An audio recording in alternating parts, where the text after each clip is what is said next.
nesse momento quero receber um jovem pregador. Ele é cheio do Espírito Santo, mas eu sou suspeito de falar dele, que eu sou pai dele. Glória a Deus. Ele carrega uma unção de Deus, algo que Deus entregou a ele, na vida dele. Glória a Deus. Ele teria possibilidade de trabalhar em tantos lugares quanto escolhesse, mas eu fiquei muito feliz que no final do curso dele eu falei: e você, já com o coração na mão, e você, vai trabalhar em que cidades? Né? Ele falou: não, pai, vou ficar um tempo em Guarulhos até Deus me direcionar. Eu falei: amém, Jesus. Estou muito feliz de ter o Natan pregando essa manhã aqui.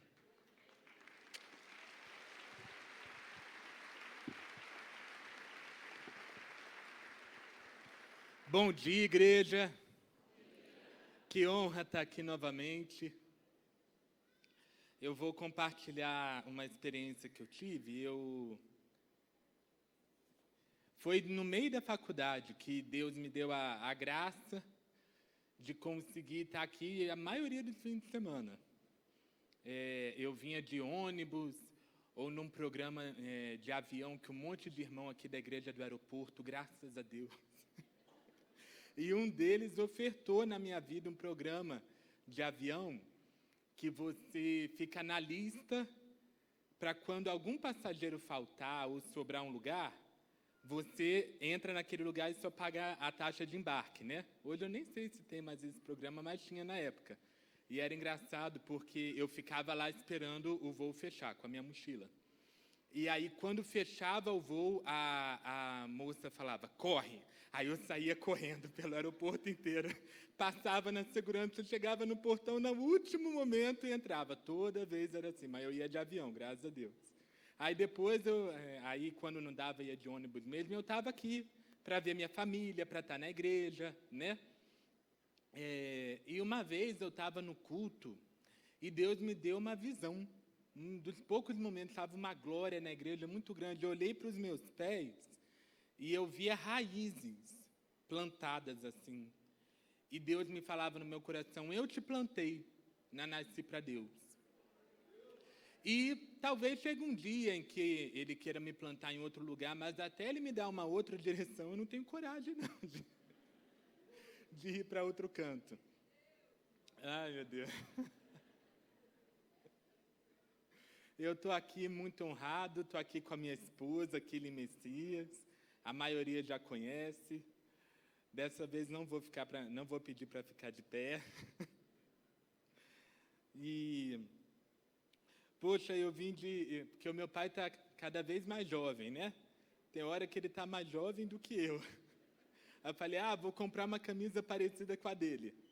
E hoje ele veio de social e eu vim com a camisa parecida com a dele. Um dia a gente tem que combinar de vir junto. Porque mulher é terrível, né? Quando vem com a mesma roupa, quer sair da festa, quer ir para outro canto, fica incomodado. E homem, quando vem com a mesma roupa, tira foto junto, combina de ir com a mesma roupa, é mó legal. Abaixa a cabeça, vamos orar mais uma vez, porque nunca é demais. Pai, no nome de Jesus, Senhor, nós te pedimos a Tua graça, Espírito Santo, semeia no nosso coração e na nossa mente a semente da Tua palavra, que só o Senhor pode semear. E não vai ter, meu Deus, pássaro que roube, Senhor, a Tua semente. Não vai ter espinho que sufoque. Não vai ter, meu Deus, solo raso, Senhor, onde não possa criar raízes. O Senhor agora aduba a terra do nosso coração, para a Tua semente crescer e germinar e dar fruto em abundância para o Teu reino. No nome de Jesus, quem concorda comigo, fala amém. Amém. Glória a Deus.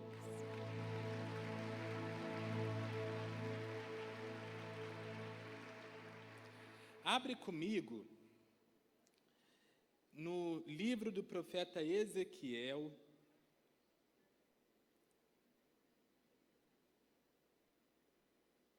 capítulo 37, versículo 14. Ezequiel 37, 14.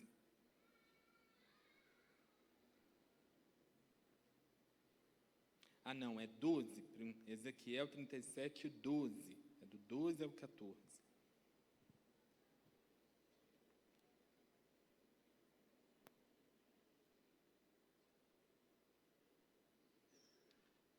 Pode abrir, a maioria já abriu.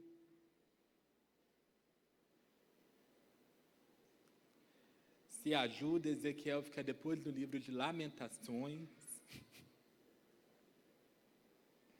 Mas é um dos profetas maiores da Bíblia. Profeta maior e profeta menor não tem a ver com a importância do profeta, tem a ver com o tamanho do livro. E Ezequiel tem um livro bem grande. Aqui, ó. São 48 capítulos. Aí ele é considerado um profeta maior. Então, diz assim na palavra: portanto, profetiza e dize-lhes, assim diz o Senhor Jeová, eis que eu abrirei as vossas sepulturas e vos farei sair das vossas sepulturas, ó povo meu, e vos trarei a terra de Israel.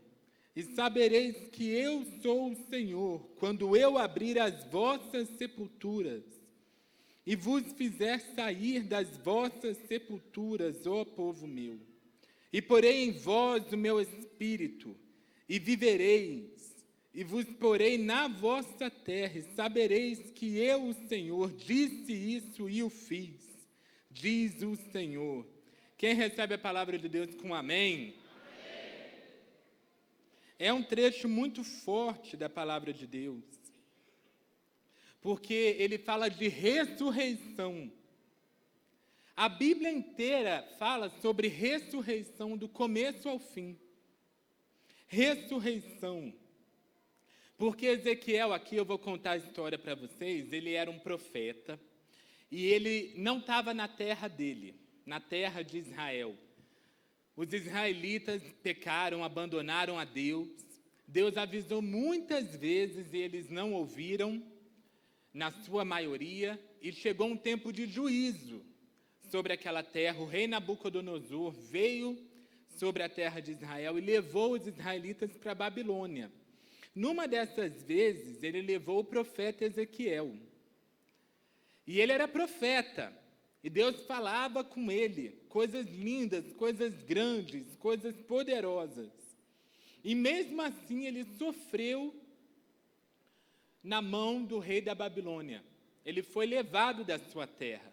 As promessas de Deus para o povo de Israel, de que o Messias viria, de que Jerusalém seria o local onde ele manifestaria a sua glória, o templo onde Deus manifestou a glória, construído por Salomão, foi destruído. Porque isso acontece até com profeta, até com crente. Acontecem coisas ruins, coisas terríveis.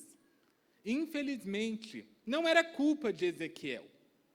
Não era culpa de Ezequiel estar ali, onde ele estava. E nesse capítulo, que a maioria dos teólogos toma como uma alegoria, não uma coisa literal que aconteceu de carne e osso. É uma alegoria, uma representação, uma história. É o que a maioria dos teólogos falam. Alguns, eu não sou teólogo, mas alguns falam que foi literal. Mas eu acredito que se trata de uma imagem que Deus trouxe a Ezequiel para ele profetizar para o povo e o povo entender do que se tratava a história deles. E o Espírito de Deus levou Ezequiel a um vale de ossos secos. A um vale. Deus levou Ezequiel a um vale. Porque tem hora na nossa vida que é montanha. Tem hora na nossa vida em que a gente consegue aquele sonho que a gente queria por tanto tempo, né? A gente casa, ou consegue um emprego depois de muita preparação, ou consegue a cura de uma doença, ou consegue ganhar uma alma para Jesus, geralmente da nossa própria família, que a gente lutou muito em oração, em perseverança. São momentos de montanha, de vitória financeira. Você conseguiu um apartamento, conseguiu um carro. É maravilhoso. Quem quer estar na montanha aqui? Levanta a mão. Eu quero. Deus tem isso para a gente. Mas alguns momentos da nossa vida são de vales. Porque a montanha, ela tem muitos ela tem muitas vantagens, ela é um ponto estratégico militarmente falando. A cidade de São Paulo, quem já foi nas excursões de colégio para a cidade de São Paulo, no pátio do colégio, lá perto do Mosteiro São Bento, já deve ter ouvido essa história de que a cidade de São Paulo foi construída sobre uma montanha, para que eles vissem os inimigos chegando. Do alto, você está numa posição de privilégio. Mas e quando você está no vale? No vale é o contrário. É um lugar de vulnerabilidade. É um lugar em que você não tem colchão de emergência na tua conta bancária, para se alguma coisa acontecer. E geralmente acontece. Não é um lugar em que você não tem reserva de energia física para lidar com mais um diagnóstico, para lidar com o diagnóstico do seu cônjuge, para lidar com a depressão do seu filho. É um lugar de vulnerabilidade, em que na empresa, a empresa parou de crescer e começa a ter rumores de demissões. Aquelas conversas de bebedor são terríveis, né? Quem já participou um pouco do mundo corporativo sabe que conversa de bebedor é terrível, gente. É um lugar, inclusive, que até evangelizar é muito difícil, né? Perto do bebedor. Vem os rumores de demissão, vem as fofocas, vem os burburinhos a respeito do chefe, ou a teu respeito. E você não sabe. E você não escolheu estar ali. Porque, convenhamos, tem vale, tem deserto na nossa vida, que a gente entrou pela nossa conta e risco. Acontece, ninguém é perfeito, e você foi lá, estourou o cartão naquela compra, e daqui a pouco você não consegue mais pagar o cartão, né? E uma vez, graças a Deus, aconteceu comigo quando eu era adolescente. E aí eu falei para o meu pai me deu um cartão com limite pequeno, aí eu falei, pai, eu estourei o limite do cartão. Ele falou, nossa, que coisa. Eu esperando ele falar, né? Eu vou pagar. E ele não falou nada. Eu falei, como é que eu vou pagar? Ele falou, eu te dou uma mesada, você separa a mesada e vai pagar o teu cartão. Eu falei, tá bom. Ainda bem que foi nesse momento. Mas pode acontecer em outros momentos, se a gente não vigiar, se a gente não tiver sabedoria. Né? Existem brigas, guerras na nossa família, na nossa parentela, que a gente resolve entrar de cabeçada e Deus não mandou. E aí é um vale que Deus não nos colocou. E até para esses Deus tem livramento, amém? Porque a gente é filho, a gente não é escravo, só que é um processo a mais. É diferente do que eu estou falando agora. Eu estou falando de um vale que Deus nos leva sem a nossa vontade. Deus tomou Ezequiel e pôs ele no meio de um vale de ossos secos, sequíssimos, sem possibilidade. Não havia possibilidade de vida. E havia possibilidade de vida para Israel no meio da Babilônia, um império terrível que matava os seus inimigos ao fio da espada, até as grávidas.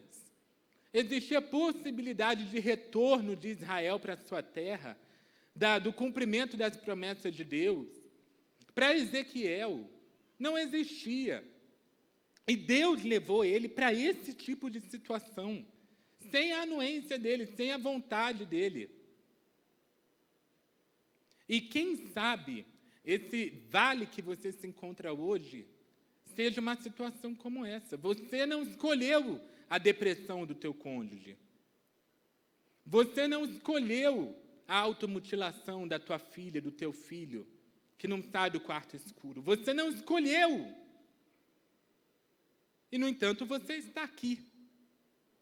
E o perigo de nós andarmos, porque fala que Deus levou Ezequiel ao redor dos ossos. Ele andava e ele olhava para a esquerda, era osso seco. Ele olhava para a direita, era osso seco. Ele foi andando ao redor dos ossos. Que lugar perigoso. Porque a morte que está ao nosso redor, quando nós começamos a identificar, a fazer o diagnóstico da situação em que a gente está, começar a entender o que está acontecendo, leva um tempo. E Deus pega na nossa mão para isso. O perigo é que a morte se instale dentro de nós. O perigo é a secura dos ossos secar a nossa esperança, a nossa alma, como o pastor Ney falou aqui hoje. A espera prolongada, ela faz enfraquecer a esperança. E é muito importante que nesse momento nós nos lembramos que nós não estamos sozinhos. Se você se encontra num vale que você não escolheu estar, é porque a mão do Senhor te levou nesse lugar. Se você olha para o seu lado e você vê um vale de ossos secos, é porque a mão do Senhor está contigo nesse momento. O Espírito Santo está conosco nesse momento. Eu e a minha esposa, a gente entrou no curso de teologia da igreja, maravilhoso, se você puder entrar, entre.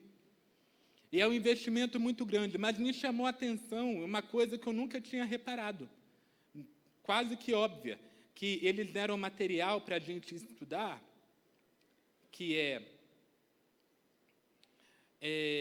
a teologia sistemática pentecostal. Porque é onde a teologia da igreja, da Nasci para Deus, se encaixa. Por que pentecostal? Porque nós acreditamos no Espírito Santo. E a gente não só acredita, como nós temos visto a sua mão e o seu agir na nossa vida. E ele não pode ser ignorado, ele não deve ser frustrado, ser entristecido, ele deve ser proclamado. O Espírito Santo deve ser lembrado todos os dias, todos os momentos, porque ele é invisível. Ele é invisível, como Deus é invisível, ele é Deus. E o nosso córtex cerebral, a nossa mente, 1/3 dele, 30% da capacidade do nosso cérebro é destinado à visão, ao sentido da visão. É o que mais o nosso cérebro foca energia no que a gente vê, no que a gente enxerga. Então é normal que nós esqueçamos de um Deus invisível. Mas não é normal que depois de um culto desse, depois de uma palavra dessa, você volte para o seu vale e você se esqueça de que Deus está com você. Isso não vai acontecer. Lembre-se que o Espírito Santo está com você. A história dessa igreja é baseada na unção de Deus, que tem se manifestado vez após vez. Eu lembro quando meus pais estavam numa guerra terrível, eu era adolescente no casamento, nas finanças, e a gente foi na minha avó, Maria Toso, que já está com o Senhor, e ela teve uma visão com a minha família, ela via um cetro dourado do céu que caía no chão e dizia, basta. Desde aquele momento, as coisas começaram a mudar na nossa vida. Uma visão que Deus deu a ela. E uma outra vez que nós chamamos um profeta de Osasco, e ele disse, eu lembro até hoje, ele disse que Deus entregava um presente para a nossa família. E era uma árvore que ele plantava e que crescia e dava muitos frutos. Essa árvore era Nasci para Deus, essa igreja. Nesse terreno aqui, que é essa igreja, era uma casa, era uma vila familiar. E um dos donos das casas teve um sonho muitos anos antes, mas acho que mais de 10 anos antes, de que ele viu um outdoor aqui nesse lugar dizendo uma frase parecida com essa: esse terreno é do Senhor Jesus, essa terra é do Senhor Jesus. Se eu não me engano, nem crente eles eram, mas Deus já estava anunciando que aqui seria uma igreja. E temos 1 milhão de testemunhos, de palavras de conhecimento, de profecias, de curas. Deus não deixou de agir. Existe uma unção sobre cada um de nós. A unção é uma substância espiritual poderosa que carrega o poder de Deus para mudar a realidade da terra. E ela está sobre a vida de cada um dos que tem o Espírito Santo. Porque no céu, pode dar glória a Deus, pode bater palma.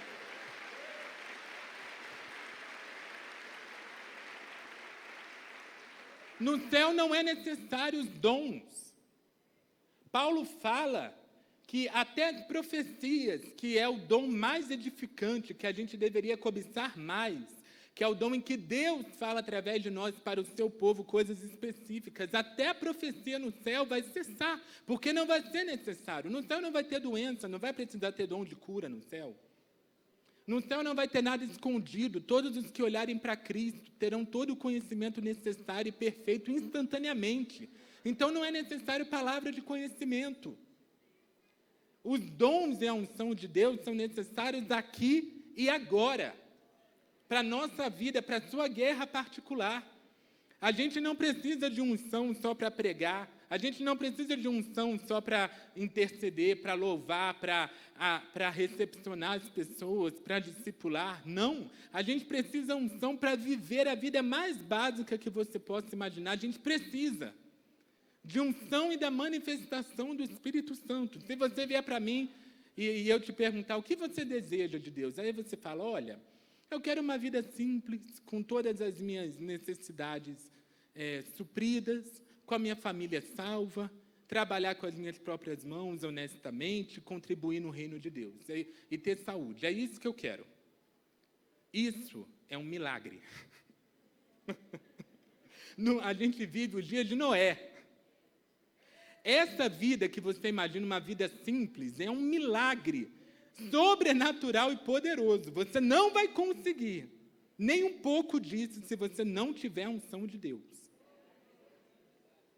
Ter uma família no altar é um milagre. Você trabalhar honestamente, pagar as suas contas. Eu não estou falando trabalho desonesto, fora da lei. Eu estou falando honestamente. Ainda mais nesse país que a gente tem vivido, é um milagre. Mas Deus faz. Deus faz, Deus nos torna um testemunho para essa geração. Como Ele fez com Noé, como Ele fez com Ezequiel. Você anda naquela empresa e fala, é um vale de ossos secos. E Deus fala, eu estou com você. Profetiza. Abre a tua boca e profetiza. Mas eu não sou pregador, mas eu não sou intercessor. Você é filho de Deus. Antes de ser filho de pastor, que eu só fui ser depois de adolescente, então eu nem peguei a pior parte. Antes de ser filho de pastor, eu sou filho de Deus. Tem responsabilidade maior do que essa? Não. E tem graça maior do que essa? Também não. Cada um de nós carrega a maior responsabilidade. E a maior graça conquistada por nós na cruz do Calvário. Mas nada é de uma hora para outra. Leva muito tempo para o de repente acontecer. Nosso pai é um pai de processos. E Ezequiel estava no vale de ossos secos. Ele profetizou e teve um rebuliço entre os ossos. Um rebuliço. E começou a encaixar osso com osso. Foi para o seu lugar. E depois que os ossos se juntaram, tendões cresceram. E depois que os tendões cresceram, veio a carne, o músculo. E depois da carne e do músculo veio a pele. Tudo isso está no capítulo, depois você lê em casa. E depois da pele veio o espírito de vida e de ressurreição. É um processo do começo ao fim, porque primeiro vem um rebuliço de Deus. Você olha para um lado e para o outro e fala, Deus, é tudo osso seco. Eu não aguento mais, estou morto. O Senhor esqueceu de mim aqui. Aí começa o rebuliço. Para um lado e para o outro. E você fala, agora que eu estou demitido. Agora que eu não aguento essa doença. Aí vem aquela conta do nada. Chegou uma carta lá em casa, uma taxa da prefeitura que a gente não estava esperando. Meu nome estava sujo. Um exemplo pequeno de coisas muito terríveis que podem acontecer. Um rebuliço. Os ossos começam a se mexer.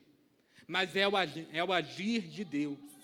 É o soprar do Espírito de Deus. Algumas coisas vão para lugares que você não quer que elas vão. Deus vai colocar osso com osso. Cada osso no seu lugar. Então vai ter pessoas na sua vida que vão embora. Pessoas queridas, mas que não é o momento delas estarem na sua vida. Elas cabem a outro esqueleto, não ao teu. E aí você vai querer guerrear contra o agir de Deus na sua carne. Não faça isso. Se renda. Fala, Deus, eu coloco nas tuas mãos. E ele começa a agir. Que oração terrível é essa? Ele começa a agir. Porque ele vai te ordenar a estender tendões, a se conectar com outras pessoas, porque os tendões conectam os ossos. E ele vai te lembrar daquela ofensa que você praticou e não lembra mais e vai falar, vai lá pedir perdão.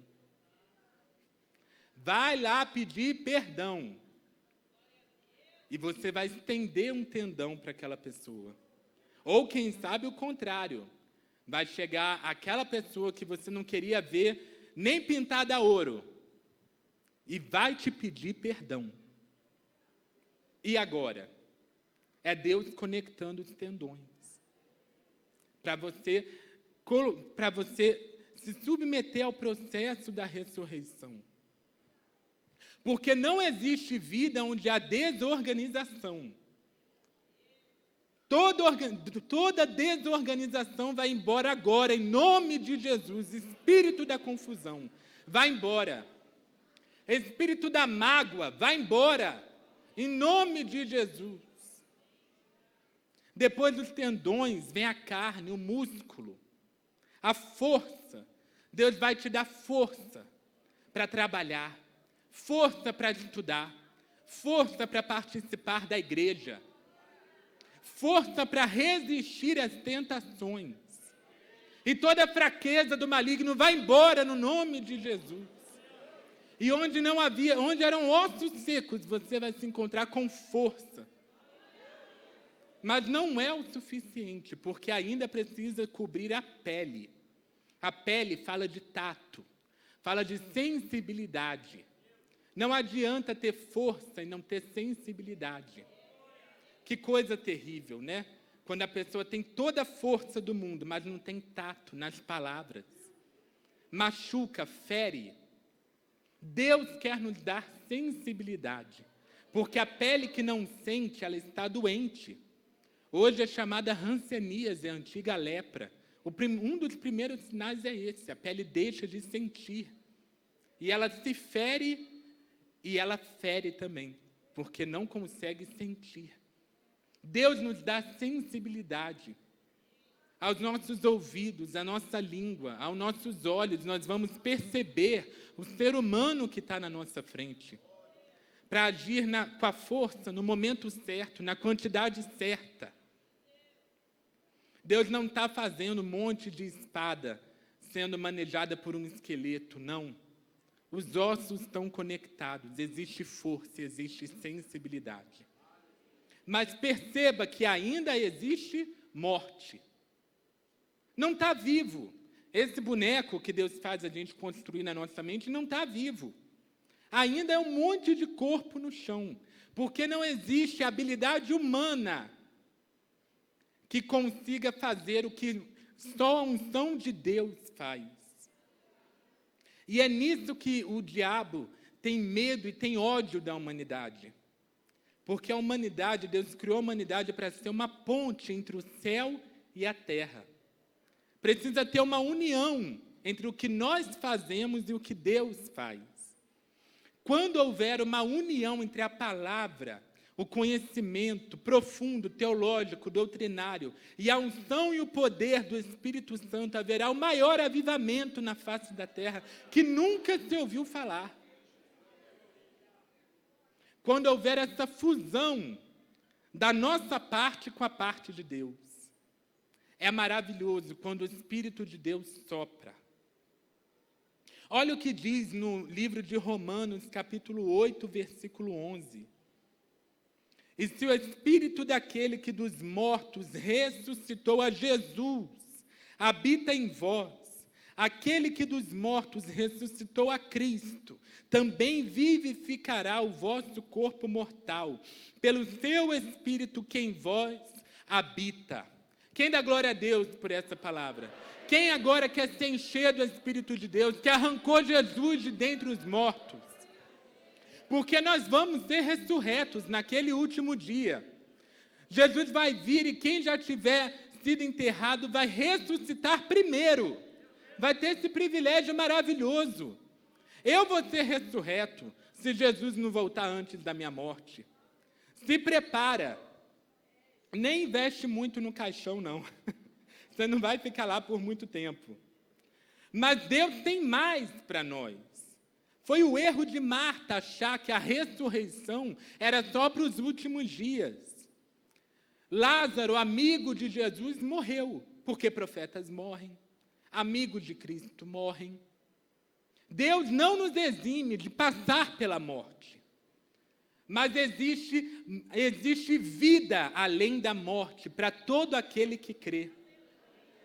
Jesus falou para Marta, deu a entender que Lázaro ia ser ressurreto. E Marta falou, eu sei que no último dia ele vai ser ressurreto. E Jesus respondeu isso para ela, no capítulo 11, versículo 25 de João. Disse-lhe Jesus, eu sou a ressurreição e a vida. Quem crê em mim, ainda que esteja morto, viverá. E todo aquele que vive e crê em mim, nunca morrerá. Crês tu isso? Você crê nisso? Mostre ao Pai que você crê nisso. A nossa ressurreição não é só para o final de todas as coisas, é para o aqui e para o agora. Existe vida além da depressão, existe vida além do divórcio, existe vida além do diagnóstico médico, do diabetes, do câncer, existe vida além da automutilação, existe vida além do alcoolismo, das drogas, existe Jesus além de todas as coisas, e não é só para o fim dos tempos, é para agora. Aleluia!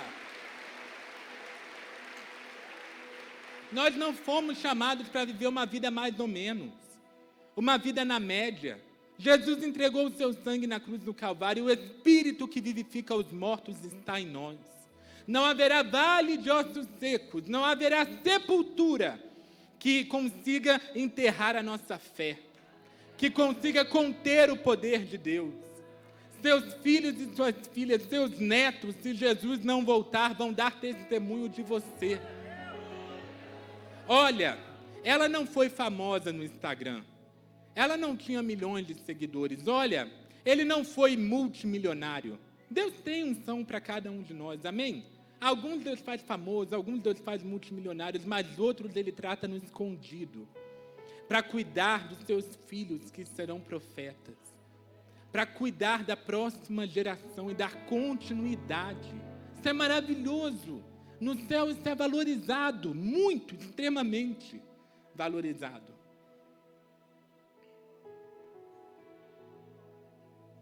Nós não perderemos a nossa conexão com Deus. Nós não estamos sozinhos no vale. Nós não vamos pular o processo. Nós não vamos ser fracos.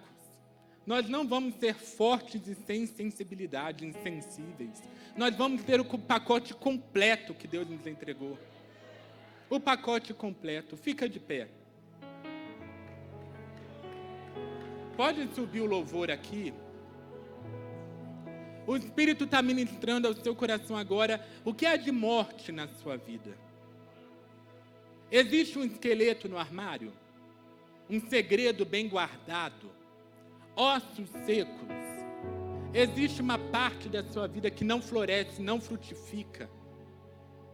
Um pecado escondido? O que existe de morte em nós? O Espírito Santo habita dentro de nós e nos conhece mais do que qualquer um, mais do que nós mesmos. Ele é capaz de nos revelar o que está escondido. Em nós, na nossa família, Deus vai dar estratégias agora. Eu vi um testemunho lindo no perfil da Helena Raquel. Ela estava falando sobre casamento e uma moça escreveu no perfil que o marido dela entrou em depressão. E ela não sabia o que fazer, ela começou a orar, pedir a Deus, Deus deu uma revelação para ela. Seu marido tem bipolaridade. E ela conseguiu, pela graça de Deus, levar o marido num psiquiatra. Deus poderia ter curado o marido dela, mas não foi assim que ele fez. Ele só revelou o diagnóstico. Ela foi no psiquiatra, o marido aceitou, porque tem isso também. Foi no psiquiatra, tomou os remédios e ficou bem. Que testemunho incrível e maravilhoso. Deus pode te dar isso, revelar uma informação que está faltando. Ela já sabia o diagnóstico antes do médico dar. Deus é capaz de todas as coisas, uma estratégia de vendas, nessa empresa que não cresce, no teu perfil comercial, que não dá fruto. Feche os olhos agora, peça a Deus uma estratégia de vida para você.